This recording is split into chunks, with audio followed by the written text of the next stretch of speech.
All people in and involved with this video are innocent until proven guilty.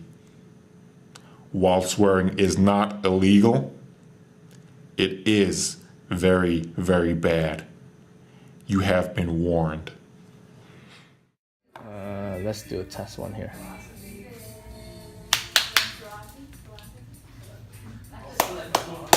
Okay.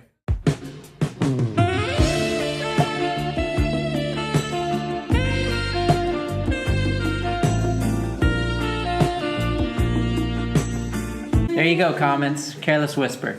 You got what you wanted. Now give me back my Sundays.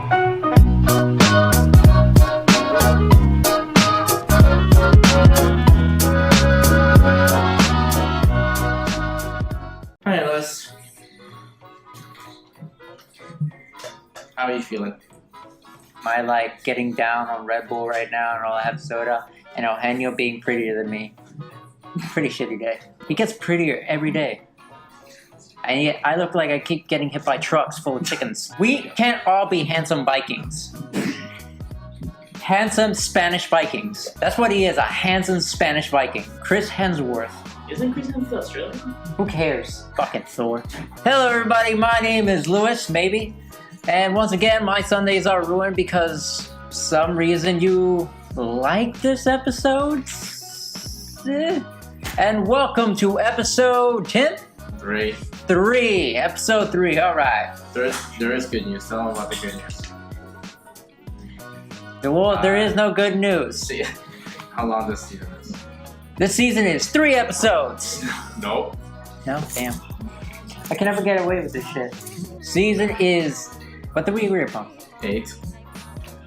You got this and 5 more episodes until the season ends, and there will be no season 2. So enjoy it while you got it. Yes, there will be. Roll the credit music. There's season 2.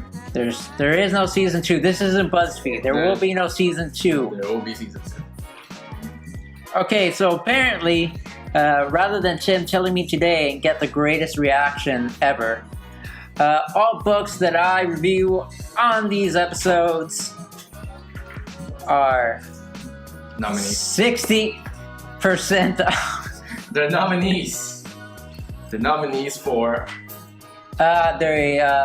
certain books I will nominate for the Golden Chicken Award. Which will take place. Which will take place on the 8th episode? Last episode. So the 8th episode Of the season. Which is episode finale. Yeah. Ugh. Yeah. And hopefully someone will go away with the bronze rotten egg with golden chicken. So it's essentially the Golden Chicken Award for best book of the season. The rotten egg bronze award for the worst book we read. And then the silver headless chicken award, which it's essentially, we didn't know what the hell was going on. It was just random bullcrap. Couldn't make heads or tails. Was the earth upside down and they were walking on the sky while they think the sky is the dirt? We don't know. Maybe. But maybe it got an award for confusing the hell out of us. I'll be reviewing these 5 books here at the great MCC store, where you can get maybe one of these 5 books. Address. Eugenio. 14234. We're on A Street and 142nd Avenue. We're behind the Starbucks. You know that's wrong, right? 33184. It's like literally up there. Just read it backwards. Numbers are behind you. The 142 is already the actual... We're 14234 Southwest A Street. There you go. Okay, we're next to also 142nd. We're behind the Starbucks. All right. If you know where Bonefish is, you know where we are. If you know where Bonsai is, you know where we are. What about Lewis's address? None of your goddamn business, Lane. And screw you, Avenue. He lives in one of the sewer grates in Hialeah. I don't know where he lives. That's high rent. Hialeah is not high rent. That is a lie. No, I mean in sewers. That's expensive. Sewer rent is expensive, dude? Yeah, it smells clean. And honestly, that rat as a Yeah, at least he pays rent. Those Hialeah rats. The Hialeah rats always pay rent. Yeah. Unlike people. Ain't that right, Greg? Who's Greg? No one knows who Greg No, is. Greg is Greg Smith, right? Greg. It's Greg. Alrighty, first up is Batman Creatures of the Night Part 2. This is a really kind of... If I buy this book, can I hit him with it? It's essentially if... It's another story about parallel universe. If Batman doesn't technically exist and they're all comics. And ironically, this Bruce is called Bruce Wainwright. It's a parallel universe where this young man is called Bruce Wainwright, and he actually owns a company. He invests in things that sound similar to any comic book of Batman. He has Alf as his, I guess, caretaker / guardian, I think. And all his decisions are essentially what he finds similar to a Batman book. And I am like looking at this. There is no other way I can. If my eyes are looking this way, I can't tell. You keep looking at me. Then get out of the way. Is this good now? You know, I'm not even looking at the camera. I'm literally kind of doing this with my eyes. Just can't afford a camera, can you? Keep going. This is fine. I just want to go home. So he pretty much makes all his life choices off Batman comics. So he's invested in Pennywright Industries and all that. You know, anything that will remind him of anything Batman. And it seems that, I don't know if it's something in his mind or it's real, but it seems like a Batman manifestation is his guardian angel and literally goes after crime syndicates and solves them, stops them. It seems very odd, and to figure it out, probably have to read the third book to finish it. So, further ado, your favorite part of this, for some odd reason, Creatures of the Night Part 2 gets 3 chickens. That's it. And a silver egg. Up next, we got Black Lightning, number 4. Essentially opens up, and I'm looking this one, aren't I, when I was saying that?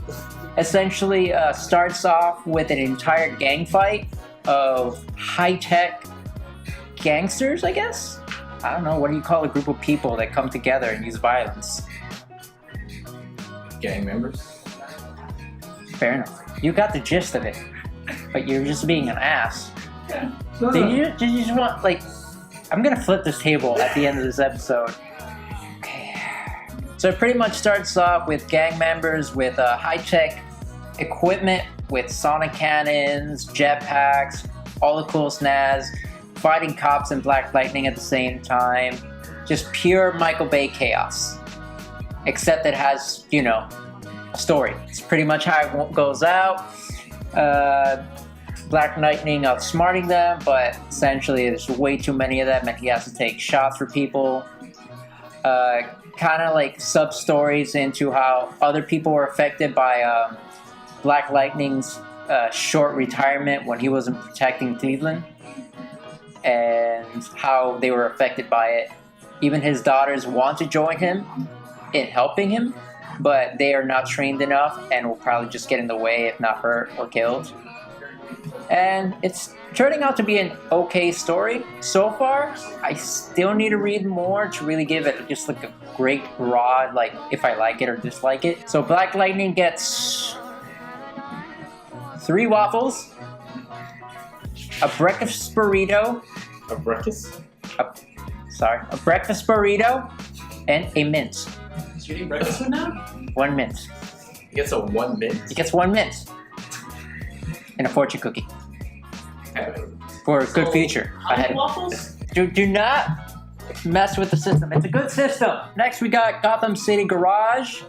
As you may or may not know, this comes from a utopian future where essentially Lex Luthor What did he just say? Dystopia, not utopia. Yeah, he fucking is right. Dystopian future. Thank you. You're actually helpful. Get the fuck on Twitter. What did we pay you for? Don't pay me. Stop playing on your phone. You're not a child. A dystopian future where pretty much everybody is in a bicycle gang for some odd reason. All it was is trying to then recruit Lois Lane. For some odd reason, she is the only non-superhero that made it out of this unscathed. All right, I'm gonna keep that one short and sweet. All the D's from S's. This gets 2 eggs. And a D. And a Superman D. It's hefty and long, and it's just gonna hurt all the way through. All right, up next we got Bombshell United number 11. If I were to compare it to anything, it'd be Indiana Jones and the Crypt, but with Black Adam, Batgirl, Shazam. Not really. Black Adam is the evil Shazam, right? But yeah. Okay, because Black Adam was the first Shazam. Yeah, thank God, because if I messed that up, I'm just gonna murder myself. I was just gonna take that superhero license, comic book lover, and just rip it apart. Don't need this anymore. You're fired. It takes interesting plot. Black Adam controls the Lazarus Pit for some odd reason.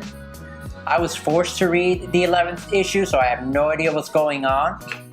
There's Minotaurs. I don't know why. Apparently, they're trying to bring back Black Adam's wife with the pit, and even as she was brought back, she pretty much did not agree with Black Adam's decisions on bringing her back, because the whole point why she died was to stop a war that happened thousands of years ago, and it's pretty much insulting the memory of her by bringing her back. So, to keep that short, and for you all to read some more of it, Indiana Jones, Bombshells United, gets 3 chickens and scrambled eggs.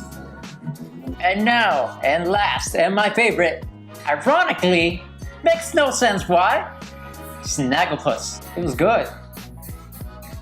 Have you read it? Don't give me that nod. No one can't see you. Why are you nodding? So the Snagglepuss story pretty much takes it. So you want me to continue? Or you want to laugh in the back? Snagglepuss does pretty much what I enjoyed early on DC and Marvel Comics did.